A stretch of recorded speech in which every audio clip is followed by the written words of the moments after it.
болмаса. Мінекей, мен осындай бір пакет өзімнің ауламнан қоқыстарды жинап алдым. Бұл мен үшін өте маңызды. Яғни мен денсаулығыма және де басқа да адамдардың менің отбасыма денсаулықтарына өте зиян болады.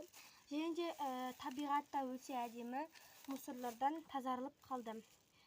Өздеріңіздің денсаулықтарыңыз өте жақсы болсын десеңіздер, 3 күнде бір рет или бір аптада жинап тұрыңыздар. Сіздер табиғатқа жақсылық жасамағаныңызбен қоймай, басқа адамдарға да жасайсыздар. Сау болыңыздар.